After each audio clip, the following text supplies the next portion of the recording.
University academy में आपका बहुत बहुत स्वागत है। सॉफ्टवेयर इंजीनियरिंग सब्जेक्ट की लेक्चर सीरीज में आज हम डिस्कस करेंगे general template of SRS document. इससे प्रीवियस वीडियो में हमने एसआरएस के बारे में डिस्कस किया था, वो वीडियो आप एक बार जरूर देख लें, जिससे आपको एक एसआरएस के बारे में आइडिया मिल जाएगा कि एसआरएस डॉक्यूमेंट एक्चुअली है क्या और इसको क्यों बनाया जाता है। अब अगर हम बात करें इसके स्ट्रक्चर के बारे में या एक इसके टेम्पलेट के बारे में, so simply it is provided by the IEEE ने एक टेम्पलेट दिया है एंड इसको फॉलो करके हम एक गुड एसआरएस लिख सकते हैं। अब अकॉर्डिंग टू IEEE टेम्पलेट इस एसआरएस डॉक्यूमेंट को 6 पार्ट्स में डिवाइड किया गया है। ये 6 पार्ट्स कौन कौन से हैं? फर्स्ट पार्ट है that is introduction, and introduction में भी ये कई सारे पार्ट्स हैं, इसको भी हम डिस्कस करेंगे डिटेल में। एंड इसके बाद जो सेकेंड पार्ट है that is overall description, and इसके बाद थर्ड जो है वो है आपका एक्सटर्नल इंटरफेस रिक्वायरमेंट, यानी कि एक्सटर्नल इंटरफेसेस कौन कौन से रिक्वायर्ड है यहाँ पे। एंड इसके बाद फोर्थ जो है आपका part that is system features, and इसके बाद next is other non functional requirements, and last part is the other requirements. तो ये 6 पार्ट्स में इसको एसआरएस को डिवाइड किया गया है। अब सबसे पहला जैसे कि यहाँ पे मेंशन किया गया है इंट्रोडक्शन, तो सबसे पहले हम इंट्रोडक्शन पार्ट में क्या करेंगे, अभी इसको देखो कई सारी चीजें हैं। अब कोई भी चीज का इंट्रोडक्शन क्या है, क्यों लिखते हैं, दैट मीन्स कि what is the purpose of that thing, means अगर एसआरएस हम बना रहे हैं तो उसका क्या पर्पस है। तो सबसे पहले 1.1 section it will represent the purpose of SRS document, यानी कि जिस भी सॉफ्टवेयर प्रोडक्ट को बनाने के लिए इस एसआरएस को हमने लिखा है उसका पर्पस क्या है, इसको हम यहाँ पे डिटेल में मेंशन करेंगे। एंड सेकेंड इसका 1.2 सेक्शन क्या रिप्रेजेंट करता है, that is document convention. Document convention का सिंपली यहाँ पे क्या मतलब है कि जो भी फॉर्मेट हम यहाँ पे यूज कर रहे हैं, फॉर्मेट डिफरेंट हो सकता है। सो यहाँ पे कन्वेंशंस क्या रिप्रेजेंट करेगा, आपका क्या फॉर्मेट यूज किया गया है, तो उसका एक जनरल आर्किटेक्चर यहाँ पे हम डिजाइन करेंगे जिस फॉर्मेट में इस एसआरएस को हम लिख रहे हैं। अब इसके अलावा 1.3 सेक्शन क्या रिप्रेजेंट कर रहा है, दिस इज इंटेंडेड ऑडियंस, यानी कि जो इसके यूजर्स हैं किसके लिए ये बनाया जा रहा है, उन सारी चीज को यहाँ पे हम मेंशन करेंगे। Next is additional information. Additional information का मतलब ये कि at the time of requirement gathering कुछ ऐसा मान लीजिए अगर आपको इंफॉर्मेशन प्रोवाइड किया गया है बाय द यूजर, तो उस इंफॉर्मेशन को हम यहाँ पे नोट कर लेंगे। जैसे कि हम कोई भी चीज लिखते हैं, अगर कुछ बहुत इंपॉर्टेंट चीज होती है तो उसको नोट मार्क करके लिख लेते हैं। तो इसी तरीके से यहाँ पे इस एडिशनल इंफॉर्मेशन में यूजर की जो भी इस टाइप की कोई भी एडिशनल रिक्वायरमेंट होगी उसको हम यहाँ पे मेंशन कर लेंगे।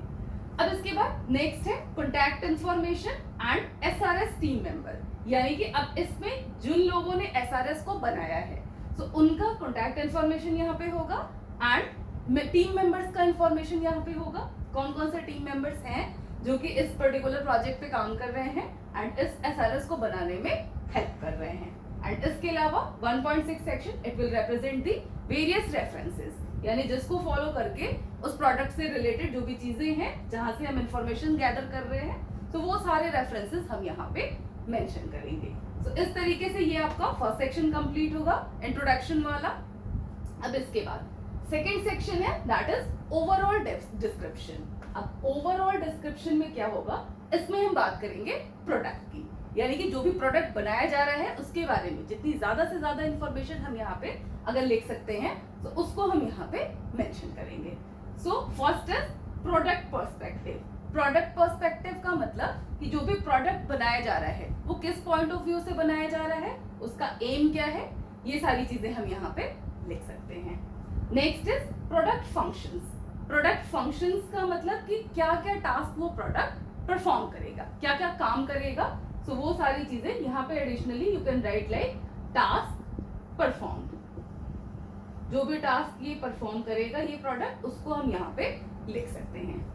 2.3 will represent user classes and characteristics, यानी कि जिस यूजर्स के लिए जो भी एंड यूजर्स हैं जिनके लिए ये प्रोडक्ट बनाया जा रहा है, तो simply we can categorise the users, यानी कि आपके जो भी एंड यूजर है उसको भी हम कई पार्ट्स में डिवाइड कर सकते हैं, यानी कि कुछ ऐसे यूजर होंगे जो रेगुलर बेसिस पे इन प्रोजेक्ट्स को यूज कर सकते हैं, कुछ ऐसे हैं जो कभी कभी यूज करते हैं। तो इस तरीके से we can define different classes here and their characteristics.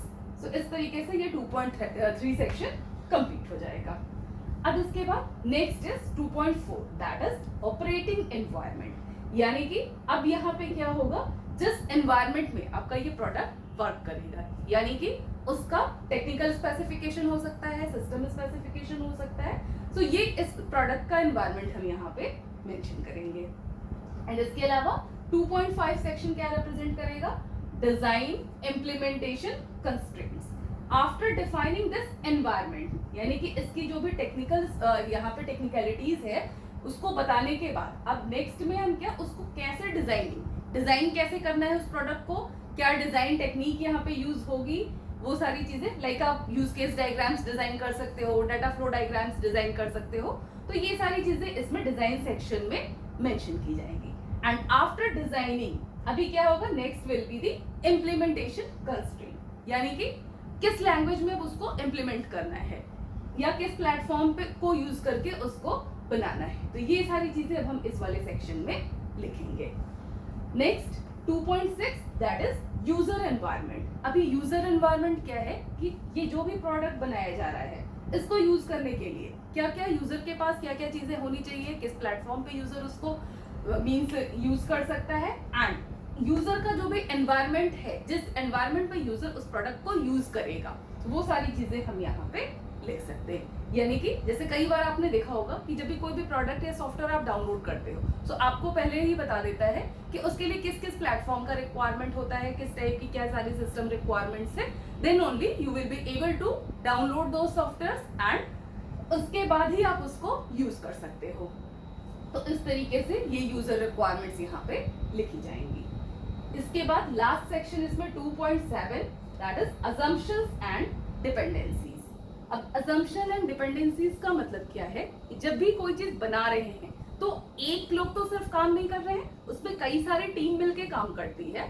तो अभी क्या है कि उसमें कुछ ऐसी चीज होंगी लाइक कहीं कहीं पे इनकम्प्लीट डाटा हो सकता है, इनकम्प्लीट इंफॉर्मेशन हो सकती है। So in such places we can take some assumptions and उसके साथ डिपेंडेंसीज, यानी डिपेंडेंसीज क्या क्या है। सपोज नया कोई भी प्रोडक्ट बनाया जा रहा है, किसी प्रीवियस प्रोडक्ट से कुछ इन्फॉर्मेशन क्या उसमें ली जा सकती है, या टीम मेंबर्स अगर अलग अलग काम कर रहे हैं तो वो एक दूसरे पर डिपेंडेंट हैं, वो किस तरीके से डिपेंडेंट है, ये सारी चीजें हम यहाँ पे डिपेंडेंसीज में लिख सकते हैं। तो ये पोर्शन आपका ओवरऑल डिस्क्रिप्शन का यहाँ पे खत्म हो जाएगा, जिसमें कि हम प्रोडक्ट के बारे में ज्यादा से ज्यादा इंफॉर्मेशन को लिखेंगे। Third one is the external interface requirement. अब एक्सटर्नल इंटरफेस रिक्वायरमेंट का मतलब क्या है? इंटरफेस का सिंपली मतलब ये है कि अगर हम कोई भी चीज यूज करना चाहते हैं then what will be the medium जिसकी हेल्प से हम उस प्रोडक्ट को या उस सॉफ्टवेयर को यूज कर सकते हैं। तो यहाँ पे यूजर का अलग रिक्वायरमेंट होगा, यूजर का इंटरफेस अलग होगा, हार्डवेयर इंटरफेसेस होंगे, इसी तरीके से सॉफ्टवेयर इंटरफेसेस होंगे। सो अलग अलग फॉर्म में हम इसको लिख सकते हैं। लाइक फर्स्ट आपका है यूजर इंटरफेसेस, यूजर को क्या मीडियम रिक्वायर्ड होगा उस सॉफ्टवेयर को यूज करने के लिए। इसी तरीके से क्या हार्डवेयर इंटरफेसेस रिक्वायर्ड होंगे, यानी कि अब आपका सिस्टम स्पेसिफिकेशन, सिस्टम हार्डवेयर के बारे में सारी चीजें यहाँ पे डिटेल में मेंशन करेंगे। देन सॉफ्टवेयर इंटरफेसेस, यानी कि क्या सॉफ्टवेयर रिक्वायर्ड होगा, क्या प्लेटफॉर्म रिक्वायर्ड होगा। इसमें आप ऑपरेटिंग सिस्टम के बारे में लिख सकते हो कि कौन सा ओएस रिक्वायर्ड होगा या कितने बिट का सिस्टम रिक्वायरमेंट है। ये सारी चीजें इन हार्डवेयर एंड सॉफ्टवेयर रिक्वायरमेंट्स में हम मेंशन कर सकते हैं। And along with this 3.4 will be communication protocols and interfaces, यानी कि फॉर यूजिंग सच सिस्टम्स, जब ये सिस्टम्स हम यहाँ पे यूज कर रहे हैं तो यहाँ पे कुछ सेट ऑफ प्रोटोकॉल्स का भी रिक्वायरमेंट होगा जो कि सिस्टम में इनबिल्ट ही होता है, अलग से उसमें कुछ स्पेसिफाई करने की जरूरत नहीं है। बट बेसिक यहाँ पे कुछ कम्युनिकेशन प्रोटोकॉल्स कौन सी यूज हो रही है वो सारी चीजें भी हम यहाँ पे मेंशन कर सकते हैं। तो इस तरीके से ये एक्सटर्नल इंटरफेस रिक्वायरमेंट्स को हम लिख सकते हैं। अब नेक्स्ट क्या है, next is system features. So system features में अभी क्या करेंगे, इसमें क्या क्या चीजें होंगी। 4.1 क्या है, सिस्टम, इसको जनरली 2 पार्ट्स में डिवाइड किया गया है, system features A and system features B. Features क्या है, जरूरी तो नहीं है कि एक टाइप के ही फीचर्स सिर्फ उस प्रोडक्ट में हो या एक टाइप की चीजें उसको डिस्क्राइब की जा रही हो। तो सिंपली अभी यहाँ पे क्या है, उस जो भी सिस्टम यूज किया जा रहा है, जिस सिस्टम की हेल्प से इसको बनाया जा रहा है उस प्रोडक्ट को, अभी क्या है उसके फीचर्स को जनरली हम ए और बी इस तरह के डिफरेंट सेक्शंस में डिवाइड कर सकते हैं एंड उसमें अलग अलग टाइप के फीचर्स को अलग अलग पार्ट्स में हम यहाँ पे लिख लेंगे। सो पहला क्या है, अगर ए एक टाइप हमने सपोज डिफाइन किया, ये type based on the characteristic, ये कुछ भी यहाँ पे हो सकता है बेस्ड ऑन दैट कैरेक्टरिस्टिक। अब इसमें क्या क्या होगा, first is the description and priority. So जो भी टाइप यहाँ पे फीचर्स का डिफाइन किया गया है तो उसके बेसिस पे यहाँ पे डिस्क्रिप्शन लिखेंगे एंड उसकी प्रायोरिटी, यानी कि उस सिस्टम का क्या प्रायोरिटी है, जिस बेसिस पे इसमें क्या क्या चीजें होनी चाहिए उसको हम यहाँ पे मेंशन कर सकते हैं। Then action and result. Action and result का मतलब ये है कि सपोज यहाँ पे कोई, अगर हमने ये जो फीचर है, सपोज कोई फंक्शनल फीचर लिया है, फंक्शनल कैरेक्टरिस्टिक इस तरीके से ली है, तो एक्शन एंड रिजल्ट क्या होगा कि यहाँ पे क्या इनपुट यहाँ पे सेंड किया गया है एंड आफ्टर प्रोसेसिंग इसका क्या रिजल्ट जनरेट हो रहा है, यानी कि एज एन आउटपुट। सो यहाँ से इनपुट सेट प्रोसेस होगा एंड देन यहाँ पे रिजल्ट जनरेट होगा। सो इस तरीके से यहाँ पे एक्शन एंड रिजल्ट्स को शो कर सकते हैं। इसी के साथ थर्ड पॉइंट जो होगा 4.1.3 दैट इज फंक्शनल रिक्वायरमेंट्स। और फंक्शनल रिक्वायरमेंट्स मैंने आपको क्या बताया था कि इसी कैरेक्टरिस्टिक्स में से कुछ ऐसी होंगी कैरेक्टरिस्टिक्स, कुछ ऐसी रिक्वायरमेंट्स होंगी जिसको कि हम फंक्शनल फॉर्म में शो कर सकते हैं। सो यहाँ पे ये इनपुट सेट फंक्शंस के फॉर्म में बनाएंगे, लाइक आपका इनपुट 1, इनपुट 2 एंड इसको ये आपका सिस्टम fi एक फंक्शन को रिप्रेजेंट करेगा एंड आउटपुट सेट्स के फॉर्म में O1, O2 इस तरीके से यहाँ पे आउटपुट सेट जनरेट हो जाएगा। तो ये हो जाएगा आपका फंक्शनल रिक्वायरमेंट्स। अब ये एक टाइप का हो गया आपका फीचर। अब सपोज कुछ दूसरा फीचर भी हमने आइडेंटिफाई किया, so based on that features यहाँ पे हम डिफाइन करेंगे सिस्टम फीचर बी।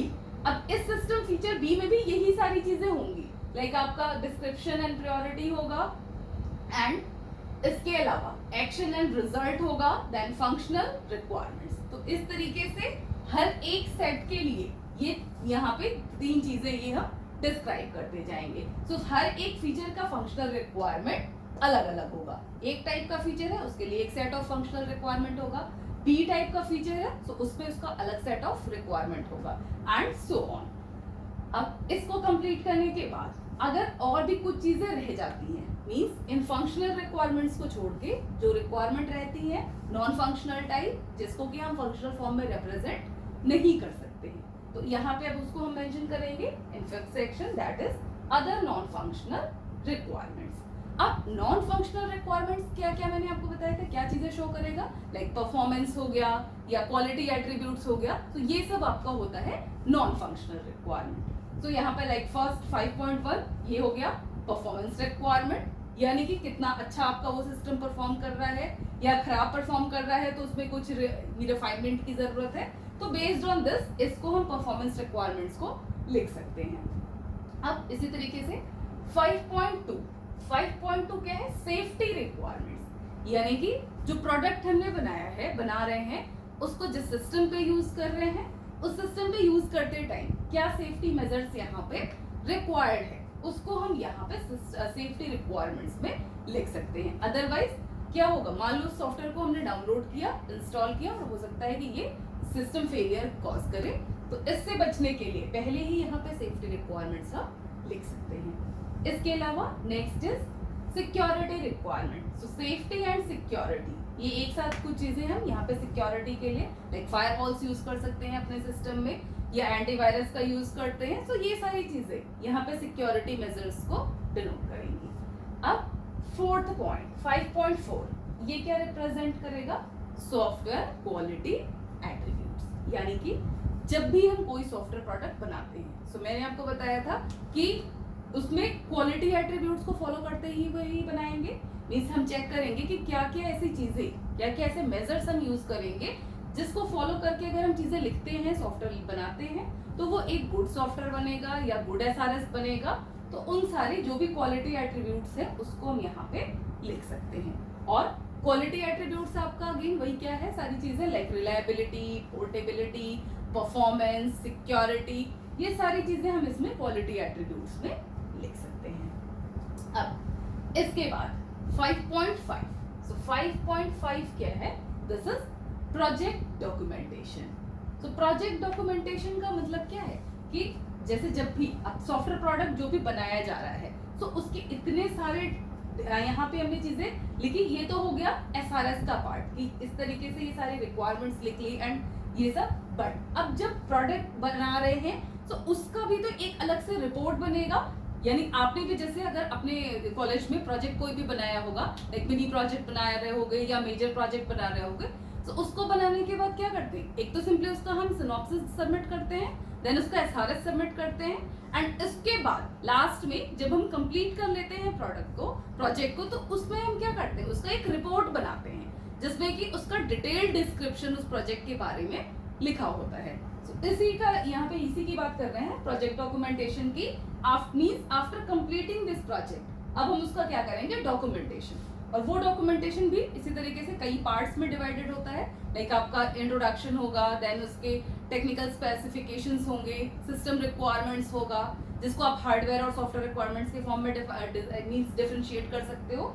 एंड इसी तरीके से then designing portion, then coding section होगा।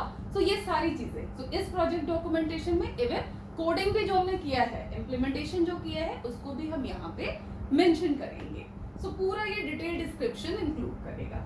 एंड इसके बाद 5.6 is user documentation. User documentation पहले भी हम एक अलग वीडियो में डिस्कस कर चुके हैं।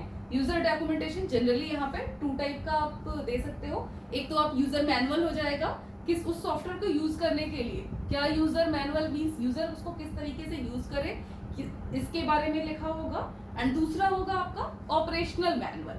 सो ऑपरेशनल मैनुअल का मतलब कि वो जो सॉफ्टवेयर है वो किस तरीके से वर्क करेगा, उसका ऑपरेटिंग प्रोसेस क्या है, वो सारी चीजें इसमें मेंशन होंगी। तो ये यूजर डॉक्यूमेंट जनरली आप यहाँ पे मैं मेंशन भी कर देती हूँ, उसको हम 2 टाइप में डिवाइड करते हैं। First is user manual and next is operational manual. ये आपका हो जाएगा। सो ये यूजर मैनुअल, यूजर किस तरीके से इन चीजों को यूज करेगा उसके बारे में बताएगा। एंड ऑपरेशनल मैनुअल में आपका जो सॉफ्टवेयर है वो किस तरीके से परफॉर्म करेगा, उसके डिफरेंट स्टेप्स क्या होंगे उसको यूज करने के लिए, वो सारी चीजें इसमें मेंशन होंगी। अब इसके बाद ये सारी चीजें डिस्क्रिप्शन हमने लिख दी एंड इसके बाद लास्ट पोर्शन जो है दैट इज अदर रिक्वायरमेंट्स। यानी कि इन सब रिक्वायरमेंट्स के अलावा और भी कुछ अगर रिक्वायरमेंट्स रहती है उसको हम यहाँ पे अपेंडिक्स के फॉर्म में लिख सकते हैं। तो फर्स्ट इज अपेंडिक्स ए, इसमें terminologies, glossary and definition list, या कि क्या क्या हमने टर्म्स यहाँ पे यूज किए हैं एंड उसके अलावा क्या डेफिनेशन लिस्ट है, ये सारी चीजें हम इसमें लिख सकते हैं। एंड अपेंडिक्स बी, इसमें टू बी डिटरमाइंड। अब टू बी डिटरमाइंड का मतलब ये कि जैसे आपको मैंने बताया कि refinements time to time required होती है या इम्प्रूवमेंट्स रिक्वायर्ड होते हैं time to time. So in future अगर कोई भी एडिशनल इंफॉर्मेशन यहाँ पे ऐड होती है, सो इन सच केसेस हम यहाँ पे इसमें इस अपेंडिक्स में वो इंफॉर्मेशन मेंशन कर सकते हैं। यानी कि नए जो भी टर्म्स आएंगे इन टर्मिनोलॉजीज में उसको हम यहाँ पे इस अपेंडिक्स बी में ऐड कर सकते हैं। सो ये है आपका IEEE format for writing and SRS। इसको फॉलो करके आप एक गुड SRS लिख सकते हो और अगर SRS आपने सही से लिख लिया है देन इसकी पॉसिबिलिटी ज्यादा है कि आप जो डेवलपमेंट यहाँ पे करोगे प्रोडक्ट का वो कंप्लीट होगा, टाइम पे कंप्लीट होगा एंड सारी चीजें उसमें प्रॉपर्ली मेंशन होंगी। सो ये था आज का लेक्चर। बाकी की चीजें हम नेक्स्ट लेक्चर में लेके आएंगे। अगर आपको ये वीडियो अच्छा लगा हो तो आप इसको लाइक कर सकते हो एंड अपने फ्रेंड्स के साथ भी आप शेयर कर सकते हो। एंड अगर अभी तक आपने हमारा चैनल सब्सक्राइब नहीं किया है सो आप उसको सब्सक्राइब भी कर सकते हैं एंड अपने फ्रेंड्स को भी सब्सक्राइब करने के लिए कह सकते हैं। Thank you so much.